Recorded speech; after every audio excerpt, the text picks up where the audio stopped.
On parle de ce vaccin AstraZeneca. Oui, il y a beaucoup de questions. On s'y retrouve pas forcément entre ses qualités, les commandes des uns et des autres. Où est-ce qu'on en est dans les doses? On va faire le tri dans tout ça avec Fanny Wegscheider. Merci d'être ici, Fanny. Maxime voudrait savoir pourquoi l'Europe a décidé de ne pas renouveler ses commandes d'AstraZeneca. C'est ce qui a été annoncé ce week-end. Exactement. La raison, elle a été évoquée hier. En tout cas, ça reste assez obscur. Mais Thierry Breton, sur France Inter, a annoncé que pour l'Europe, eh bien, il y avait bel et bien un non-renouvellement des commandes des vaccins d'AstraZeneca après le mois de juin.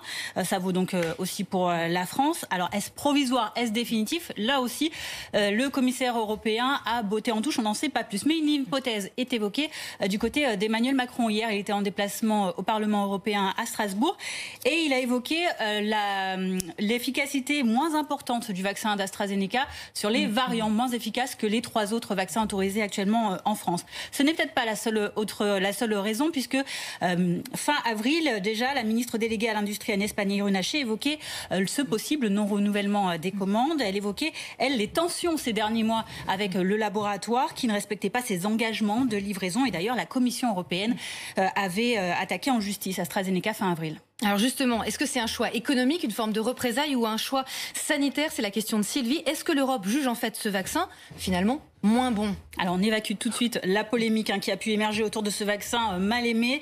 Non, aucune des autorités qu'on a citées juste avant n'a évoqué un quelconque lien avec la défiance de certains à l'égard de ce vaccin. Emmanuel Macron a d'ailleurs hier précisé à Strasbourg qu'il faut continuer de se vacciner avec le vaccin d'AstraZeneca parce qu'il nous aidera, dit-il, à la sortie de crise. D'ailleurs, pour être précis, l'Agence française du médicament, la NSM, donne des chiffres sur ces fameux cas de thrombose atypique, ces coagulations, ces caillots sanguins rares. Au 29 avril, 30 cas au total de ces caillots sanguins ont été recensés sur près de 3,9 millions injections réalisées à l'AstraZeneca. Ça représente moins de 0,0008%.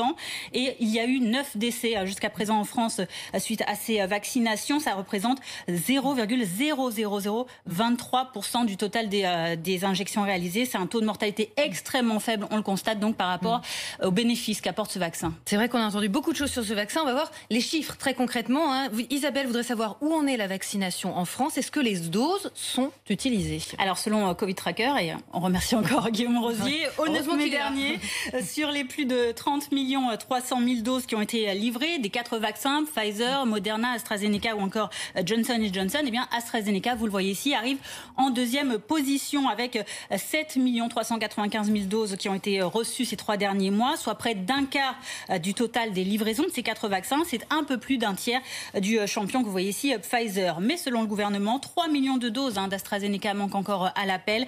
Elles devraient être livrées dans les prochaines semaines. Alors, concernant les livraisons sur le total de doses injectées, quelle est la proportion? On voit toujours grâce à Covid Tracker au 8 mai dernier, on attend encore les données actualisées du gouvernement cette semaine. AstraZeneca était en 3e position de proportion d'injection. Si vous le voyez bien, 56% donc des doses qui ont été livrées d'AstraZeneca ont bel et bien été injectées donc au 8 mai. Au 2 mai, les autorités parlaient de 75%. Précision du gouvernement, aujourd'hui 2 millions de doses livrées n'ont toujours pas été écoulées. Les grands champions, vous le voyez ici, de l'injection, ce sont ces vaccins ARN messagers, Pfizer et AstraZeneca, respectivement 95%, et Moderna, pardon. Pfizer, 95% de livraisons qui ont été administrées et 84% pour Moderna. Ce sont aussi ceux qui sont arrivés en premier et avec les plus grosses commandes. Merci Fanny.